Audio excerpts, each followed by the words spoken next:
एक सज्जन थे, वो अपने नाम के साथ लिखते थे फॉरेन रिटर्न।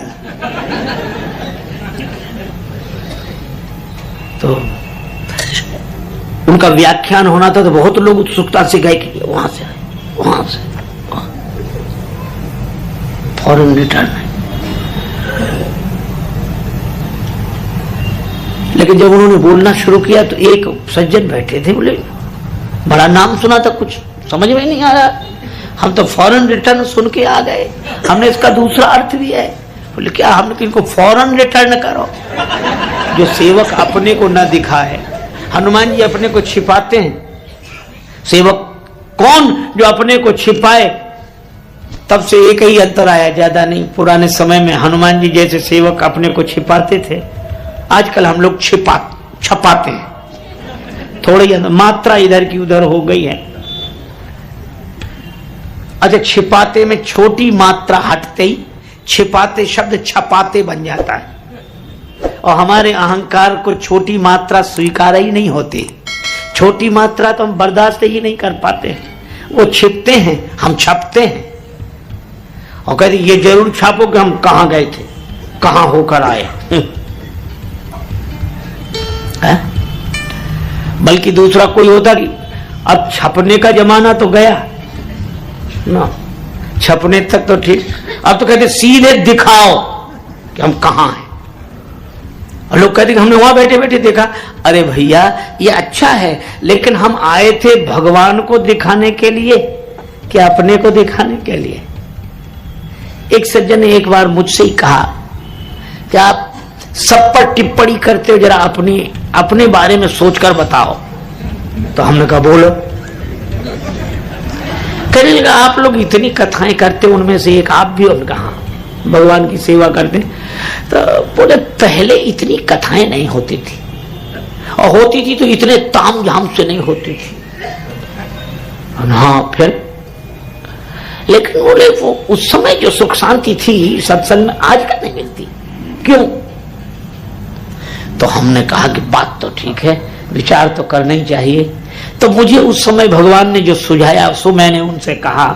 मैंने कहा भैया, हम लोग जब अपनी तरफ देखते हैं, अपनी बिरादरी की तरफ देखते हैं, तो एक ही बात समझ में आती है कि उस समय कथाएं होती थी, आज भी कथाएं होती हैं, सत्संग होता है, लेकिन अंतर यही है तब व्यक्ति माध्यम होता था ईश्वर के प्रचार के लिए।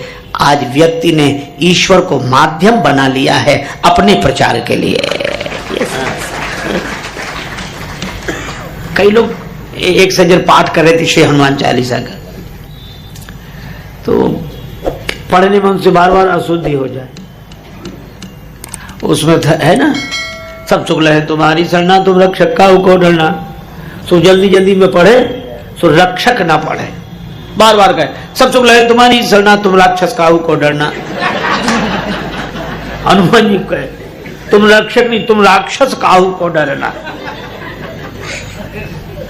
तो जो दो तीन बार हमने ध्यान, अरे हम कहा ए देवता।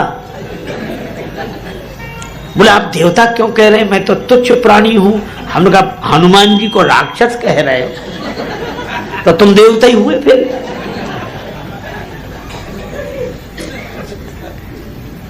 अरे ये हनुमान जी का दैन्य है कि वे अपने को मच्छर समझते। अच्छा, मच्छर कितना उड़ सकता है? थोड़ा बहुत, माछी उड़ई आकाश। लेकिन हनुमान जी इतने उड़े कि समुद्र पार कर गए, लेकिन फिर भी अपने को मच्छर समझते हैं कि यह तो भगवान की कृपा है। नहीं, क्या मुझ में इतनी सामर्थ्य है कि मैं समुद्र पार कर जाऊं, संसार समुद्र पार कर जाऊं? यह उनका दैन्य है कि वे अपने को मच्छर समझते हैं। और हम जितने मच्छर हैं, हम अपने को शेर समझते हैं। एक आदमी खड़ा सो आगे ना बढ़े, ऐसे खड़ा। दूसरे का क्या हुआ भैया, कौन हो? सो बोला शेर सिंह। बोले पिता का नाम? का शमशेर सिंह। का कंधे पे क्या रखे हो? बोले बंदूक। बोले फिर आगे क्यों नहीं बढ़ते? बोले कुत्ता भौंक रहा है। शेर सिंह, शमशेर सिंह, बंदूक, कुत्ता के मारे आगे नहीं जा रहे। ये अपने, एक बार एक हाथी बीमार हुआ, हाथी। तो हाथी का अस्पताल तो विशेष ही होगा। बड़े बड़े पलंग बनाए गए जिसमें हाथी को लिटाया गया। तो एक पलंग खाली था, एक चींटी आई उस पे आके बैठ गई। चींटी से पूछा कि तुम क्यों आई? बोले मैं तो इसीलिए आई कि हाथी को खून की जरूरत पड़े।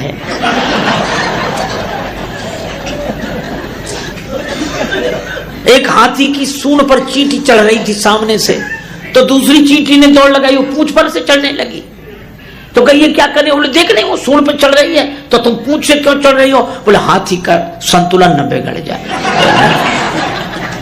चींटियां हाथी का संतुलन बनाती हैं। सेवक मैं उसी को मानता हूं, तुलसीदास जी महाराज के अनुसार, जिसमें इतना दैन्य हो कि बड़े से बड़ा काम करने के बाद भी जो अपने को मच्छर की तरह समझे। तुम ही आदि खग मसक प्रजंता, नभ उड़ाही नहीं पावही अंता। प्रभु क्या है हम, हमारी क्या औकात है? बराबर हनुमान जी छोटे बनते हैं, आप चाहे जब देखो। लेकिन लोग भी बड़े अजीब हैं। एक सज्जन बोले हनुमान जी मच्छर बन गए। हमने कहा नहीं, बन नहीं गए, उनके जैसे अपने को मान लिया। अरे बोले वो छोड़ो, सीधी बात बोलो। हमने सीधी किया। बोले जब हनुमान जी मच्छर बन गए तो अंगूठी कहां गई जो राम जी ने उन्हें दी थी कि सीता जी को दिया था? क्योंकि मच्छर से अंगूठी तो बड़ी ही होगी, और मच्छर कैसे अंगूठी को पकड़ेगा? हमने कहा देखो भगवान की अंगूठी है, वो बोलती है, दिव्य भूषण है। बोले बलि मुंदरी सानुज कुशल कौशल पाल, गीतावली में वर्णन है। सीता माता अंगूठी से वार्ता करती है, मुद्रिका उत्तर देती है। तब उनको भगवान के दिव्य भूषण, उसमें ये लौकिक बुद्धि नहीं लगानी चाहिए। अरे बोले ये तो टालू बात है, टाल रहे हो, आता नहीं कुछ।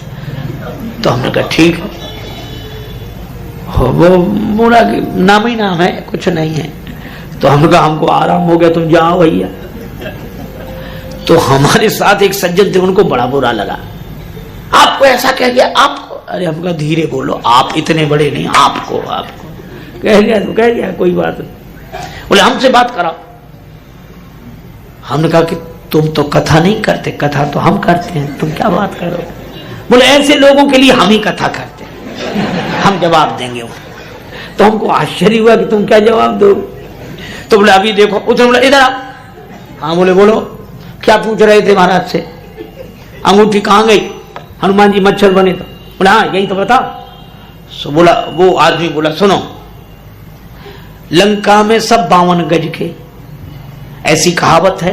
बोले हाँ है, और वो रामचरितमानस में प्रमाण है। नाथ भूधराकार शरीरा, कुंभकर्ण आवत रण धीरा।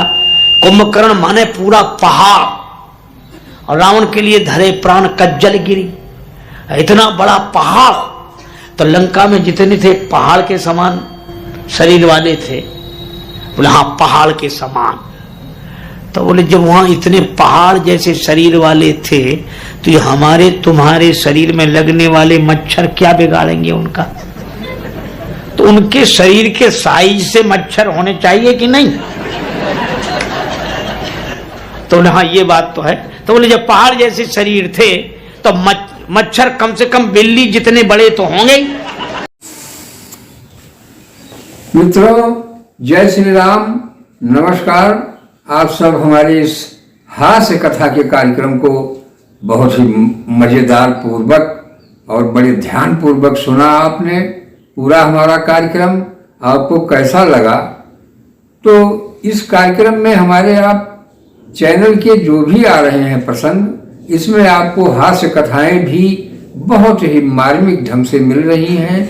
तो आप हमारे चैनल पर लगे रहें और सुनते रहें बराबर। तो आपको ऐसी ऐसी रहस्यमयी कथाएं मिलेंगी जिससे आपकी जो हंसी भूल चुके हैं आप, वो सारी चीजें यहाँ उपलब्ध होती रहेंगी। क्योंकि आज के इस भौतिक समय में हर व्यक्ति परेशान है और यही लगा हुआ है हाय धन हाय धन, और उसका मन मस्तिष्क चित्त सभी बिल्कुल सीरियस बना हुआ है, जिससे कि शरीर में अनेकों प्रकार की बीमारियां उत्पन्न हो रही हैं। इसका कारण बस मूल यही है कि हम संसार में परेशान हैं, हर भौतिकता की चीज हमें चाहिए। तो भौतिकता के लिए हम जब सन्मार्ग और सत्कर्म करते रहेंगे तो निश्चित है हमें टिकाऊ चीजें, हमारा जीवन अस्थायी बनेगा। तो अस्थायी बनने के लिए हमको ही यत्न करना पड़ेगा। ईश्वर या भगवान वो सब नहीं ऐसा कर पाएंगे कि आपको सब देते रहें, आपके मुंह में खिला भी दें, क्योंकि बनाना खाना हमको ही पड़ रहा है। तो किताबी ज्ञान लेना है, पढ़ना है, अनुभव करना है, परीक्षाएं देना है, तब पास होकर के कहीं जाके हम सर्विस पाते हैं, नौकरी पाते हैं, और तभी हमारा जीवन एक कल्याण मार्ग की तरफ चलता है। किंतु हम वहां पहुंचने के बाद हमें धर्म नहीं भूल जाना चाहिए, परोपकार की भावनाएं, छल। तो साथियों, जब तक हम परोपकार, धर्म, इन सब मार्गों पे नहीं चलेंगे तब तक हमारा कल्याण का मार्ग नहीं प्रशस्त होता है। तो हमें ये चाहिए कि हम अपने जीवन यापन को करते हुए और दूसरे की भलाई में भी हमारा समर्पण भाव हमारे पास होना चाहिए। हम जिस कार्य में लगे हुए हैं उस कार्य को करते हुए किसी को कष्ट न पहुँचे और हम सेवा भाव में लगे हैं, तो हमारा निश्चित है आगे बढ़ंत ही होती जाती है हर व्यक्ति की, क्योंकि ये धर्मशास्त्रों ने जो बताया है नियम वही बिल्कुल चल रहा है। हमें आपको अपनी तरफ से कुछ भी, कहीं भी कोई भी गलती न होने पावे, यह विचार भाव में हमेशा रहना चाहिए और अपनी बुरी आदतों को हमें छोड़ते हुए सत्कर्म के मार्ग पर चलना चाहिए। साथियों, तो आपको ये हमारा कार्यक्रम कैसा लगा आप लोग हमें कमेंट के माध्यम से जरूर बताएं, और यदि हमारे चैनल पर नए हो तो आप हमारे चैनल को लाइक, सब्सक्राइब, शेयर कर लें, जिससे कि आपको बहुत ही महत्वपूर्ण जीवन की रहस्यमयी बातें मिलती रहें। और जो भी त्रुटियां होंगी क्षमा करेंगे दोस्त। धन्यवाद।